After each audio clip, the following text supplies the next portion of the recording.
And welcome to another edition of XFeed. I'm going to warn you right off the top. If you are only popping by for like a minute or two, maybe bookmark the stream, save it for later here on YouTube. We have 1, 2, 3, 4, 5, 6, 7, 8, 9, 10, 11, 12, 13. That's about halfway. We're going to say about like 30 to 40 plus headlines to go through some stuff that's not Web3 related, but a little bit about development, a little bit about history in the non-Web3 world. But now that I'm thinking about it, we can connect this back to Web3, so it's going to be good.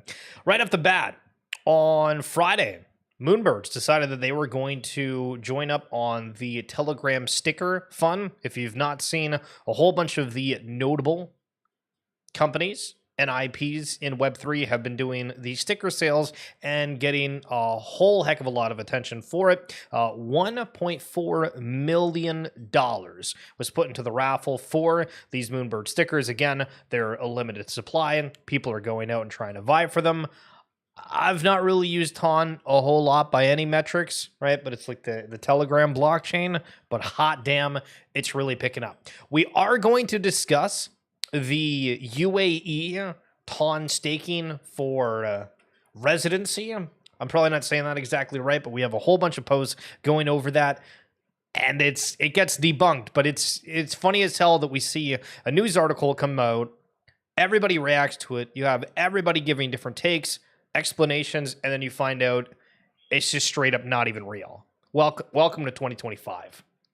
So you're telling me the guy who created EverQuest and basically invented massive multiplayer online games, MMOs, built PlanetSide and H1Z1, some of the biggest first-person shooters ever, or shooters ever, I should say, stacked a dev team from Call of Duty, Valorant, Ghost Recon, raised $30 million from the sharpest funds in gaming, partnered with Tezos because it actually scales and doesn't melt the planet to drop a next-gen open-world first-person shooter, and you think Reaper Actual W3 is just another Web3 game. So everybody's commenting about the fact that, this is kind of a terrible name just to begin with. But the Warzone in Morova wages on, the next-gen open-world PvP extraction shooter built on Etherlink. And this is, I've heard about Etherlink a few times. On the RW Segments podcast, we talked with Arthur, who was a co-founder of Tezos, but they're building Uranium.io, which we'll get to in a little bit as well. But they have Etherlink, where if you have all your funds and whatnot on ETH, it's a way that it actually connects over to Tezos and makes it a little bit more interoperable. But either way, interesting that this is getting notoriety. It's at 3,000 followers right now. Apparently, it's got a team with a big, extensive past. We've heard how that's gone before, but let's take a look at it nonetheless. So this drip shop, it's like a real-world asset marketplace on Ronin, but right now it's just graded Pokemon cards. And it's interesting that we see so many of these starting to populate, and obviously we've been covering a lot of these RWA marketplaces, but Inspector's saying they tried it out and they lost 800 Ronin total after 5 spins, never touching it again. Obviously, these are kind of like different gotcha gambling machines of sorts, but I mean, 800 Ronin at 50 cents. All right, so they spent like $400, or they lost $400 speculating on that. Now, what would be the reaction if they ended up making $400 on those 5 spins? Maybe a little bit different. Some FTX news. They're supposed to be delivering all the refunds, right? It was part of the crypto thesis for the bull run of, listen, everybody's going to get all these funds back from the FTX debacle, and how many of them are going to end up, restaying in crypto for that. But FTX Recovery Trust says it cannot proceed with repayments to users of 49 jurisdictions, whereas laws either block or restrict crypto activity. We'll see what the world kind of does for that. And we'll kind of give a little bit of a picture for this. So I saw this and I was like, what the hell? So Yuan Snow saying, sad to see the downfall of Forgotten Runes and how the main team has literally been ghost mode for a long time. And it seems like a lot of the complaints around this is regarding the XP, because Forgotten Runes were supposed to do a token, essentially. And waiting to see what happens with that. But I mean, going to check out the Forgotten Runes pages, they still exist. I went to their Discord. They were still doing the comics. Bear Snake, one of the founders, July 4th. Okay, that was like 2-3 days ago, so can't wait for this. And it was about a merch box community project thing. Like, okay, things are still happening, but it feels, for a lot of these collections, there is like a big hyped up moment, and then it goes into a little bit of a lull. And we'll bring up something that's kind of similar, and you might be experiencing this within your NFT collection, whatever, Web3. What's happening with OG Doodles? Have we lost pace? Last summer we were on fire, hit after hit. Why are we slowing down, or have I missed something? And this is the problem, where a lot of this is about single activations, single marketing pushes. You don't have a long extenuating entertainment cycle to be able to provide for people. Obviously, Doodles have done that soundtrack, but back to the comment about how they have one episode right now, I think you're only be able to watch that if you have one of the Doodle passes that you had to buy on base to be able to watch the show.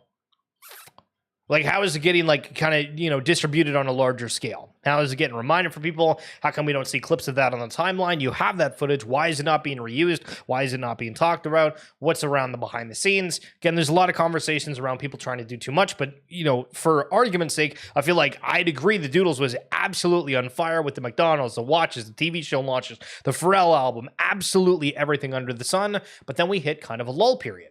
And so does this mean that everybody's kind of having a, you know, relaxing summer, and then all of a sudden it's going to get completely crazy once we go into the winter months, fall and winter, maybe.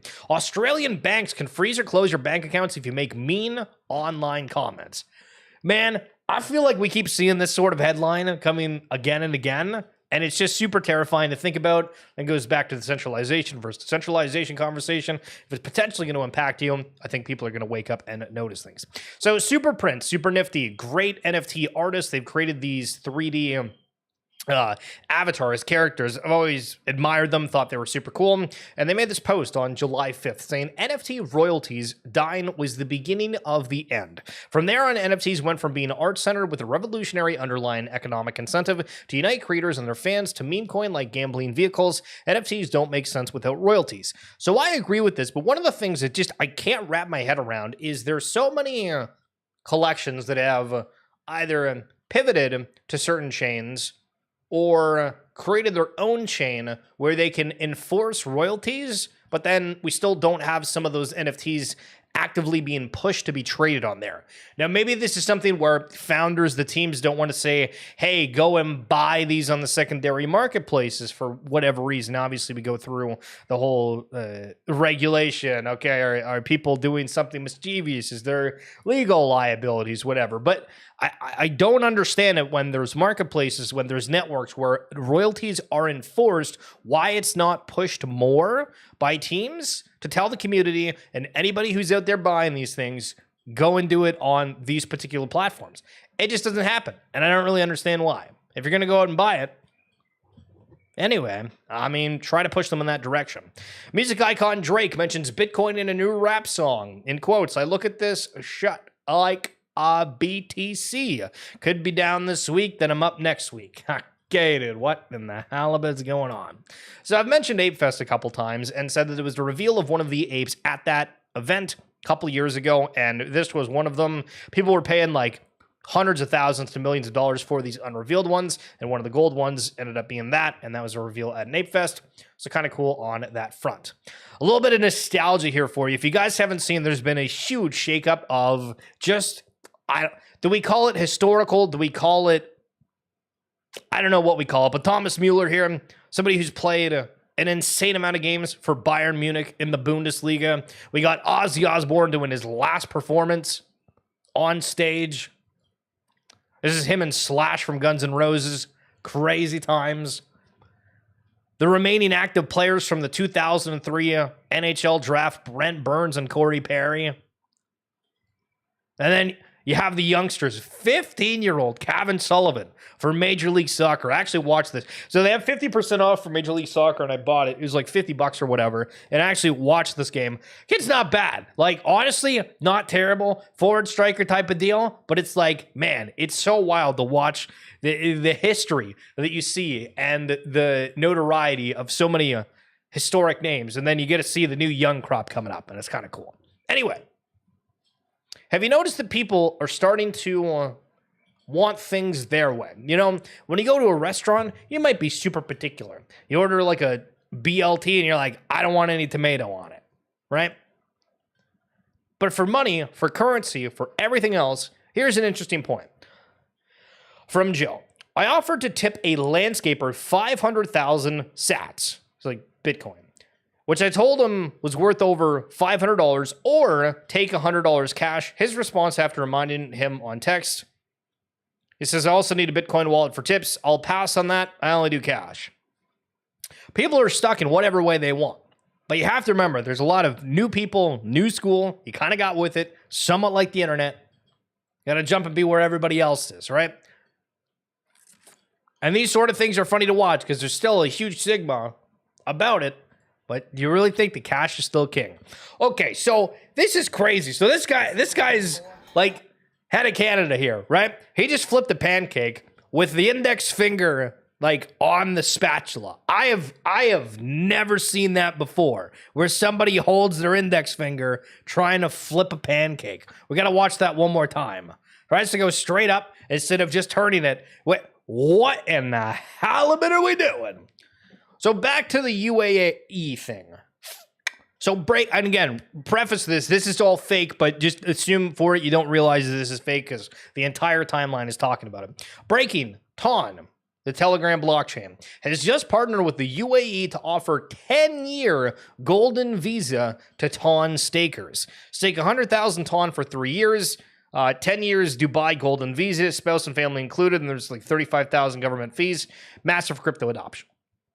So I've commented before about how I was at one of the futurist conferences and there was a panel that was essentially saying, come to our country, come live here. There's crypto advantages. And that was a geographical pull. It's not the right terminology, but that was the idea behind it. And I was like, I haven't seen that at all. And so seeing this, I was like, okay, damn, listen, we thought about it the other day, and now it's happening again.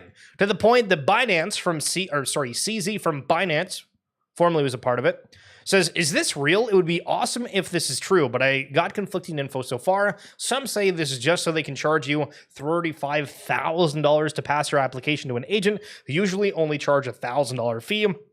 The website seems to give the impression that 35,000 plus 100,000 staking guarantees a golden visa. It's not clear if this is true. The language is not very explicit. Some say this was approved by the RAK DAO, and I have not been able to verify with official source. And he just goes on a big list of, okay, like we can't figure it out, we can't figure it out, we can't figure it out. And we have threads. They get like 126,000 views. If TON just announced the most crypto-native visa play we've ever seen. Stake 100K at TON, and you don't have any need to buy a property, no company setup, no bank deposit. If you want to go there, hell yeah. And then this morning, UAE authorities debunk reports of getting Golda visa by staking Toncoin. Toncoin jumped 12% over the weekend after TON Foundation made the golden visa announcement. So credibility absolutely shot. People speculating around that ecosystem absolutely shot. The NFT launch, the NFT IP sticker launches around TON. Does that give that any kind of a bit of a negative shadow of, okay, what's going on over here? And it just is welcome to crypto. One of those things. But I mean, we see this all the time with sports, general news reporting. You have no idea anymore what's fake and what's real. And it's kind of annoying. What's also annoying is me not realizing this ahead of time. So if you're somebody who's a big advocate or user of YouTube, you have to have premium for this, which I think it's like $13 or $14 a month. So keep this in mind. But you can actually have YouTube videos run as audio only. Traditionally, if I went for a walk or something, I'd play a YouTube video and literally have the screen on, put it in my pocket, phone would be like a bajillion degrees, thighs are fried, it'd be terrible. But there's a workaround. So in your app settings, you click on settings, and then you go to this background and downloads. And then you have to change the background play to always on. It'll be really weird initially because whenever you switch app windows, it'll still play when you're not being actively aware. But what an absolute lifesaver that is. So another report that's coming out, and again, I was going to take everything with a grain of salt, but TikTok will launch a new app specifically for US users called M2 on September 5th ahead of the potential sale. The current version will shut down by March 2026, and users will need to download a new version to keep accessing TikTok. So we're straight up just having a US-only TikTok and unable to actually see outside of the country. Feels stupid, but actually terrifying. Okay, so we got the bank concern. We got certain apps that are wildly popular. And again, a lot of people have businesses that run through this, right? You might not be an active TikTok user, but people make videos, content, try to sell things. There's stores, there's live things, tips. I saw a guy that did food reviews, and it was like my account randomly got unmonetized the other day. The decentralization aspect of things is going to look a lot more appealing to people when stuff like this starts happening. Might seem a little far-fetched, but I'm telling you. And then Crypto Insight. Apparently, they've been targeted, threatened, blackmailed, and harassed for months. As someone who's, I'm alleging, makes crypto content, as all of their tweets about crypto, maybe their TikTok account isn't that. I'm imagining it's so. But they just got permanently banned after getting banned, then unbanned for months, which in turn stopped me posting, and now I can never get my account back. Again, obviously, this is somewhat highlighting like a very specific platform. When people realize, hey, you dedicate your life to something, if that platform ends up getting taken away, you have nothing. It's a terrifying thought. People are going to be aware. Okay, we played this video before. This stuff is absolutely hilarious. This is the Spit and Chicklets podcast. Story is from a while ago. It's about crypto. It's really good. My brother Colin came over, who's like kind of been into Bitcoin for a while. Like he was on the Bitcoin train then.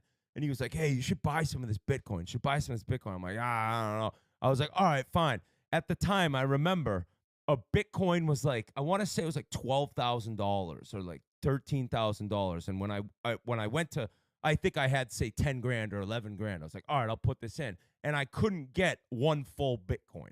So whatever the price was, I was like $1,000 or $1,500 left being able to buy one Bitcoin. He's like, no, you don't need to buy a full one. Like you could, like having 8/10 of a Bitcoin is fine. I was like, no, I need one. Like I'm just, I don't want like a piece of it. I want one. So he's like, all right, fine. Like you're not listening to me. He's like, I'm telling you, you're making a mistake, but buy Ethereum. Buy Ethereum. I'm like, all right, dude. At one point, it was like 47 grand, I think, and then it was down to so your 10 grand or whatever it was had now reached 47 grand. At one point, it was like right around there, like high up, maybe 42, but it was in the 40s, I remember. And then currently, it was like 33,000 or right around there. I'm very close. I'm not exact on these numbers. Okay. And I'm like, Pasha's like, yeah, Phantom Wallet, crypto, meme coins, blah. I was like, all right, dude, just show me what to do. And I moved over whatever, the 33 grand into the Phantom Wallet. And then, okay, I'm ready to go. He's like, you got to be ready to fire. You got to be ready to fire. You got to be ready to fire. And I'm pulling into the Canton Sportsplex, and my phone rings. Hey, he dropped his coin. He dropped his coin. He dropped it.